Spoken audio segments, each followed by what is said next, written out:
pai no mar, unha nai facendo de dous e uns fillos aprendendo a medrar sen entender a ausencia. Esta é a historia da familia Márquez Villanueva, escrita con amor e moito esforzo.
Son Isabel, teño 67 anos e tuve que criar sola os meus fillos porque o meu home estaba embarcado no mar.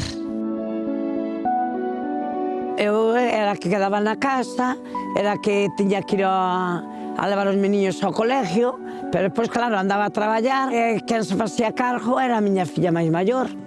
Pero xa arrepíntome de que non crío máis os netos ahora que crío os fillos, porque os fillos prácticamente criáronse solos, axudando uns aos outros.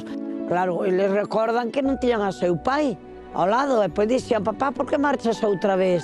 Ele: fiñas, teño que ir a traballar para ganar, para mantermos, para mantermos, para lle comprar a roupa, para prevenir, para aquelar. E pois ele gustaba o que ele non tuvo, quiso que os fillos que vestiran ben. E agora estou enferma e ele faime todo. Fai a comida, faime todo. Hola, son Ana, teño 49 anos, son a maior de 4 irmáns e tuve que cuidar deles mentres meu pai estaba no mar e miña nai traballaba. Polo menos, meus irmáns chorábamos moito porque non queríamos que marchara, porque tampouco entendíamos porque tiña que marchar tan cedo, pasábamos bastante mal.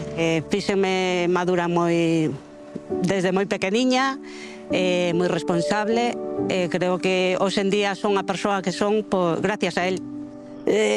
Tuvemos que luchalo moito, axudámonos un ao outro, viñas do mar e axudabasme na casa e os fillos, estuvemos o matrimonio e os fillos todos unidos. Que estou moi orgullosa deles e que fixeron que fora unha persoa buena nesta vida e que os quero con locura.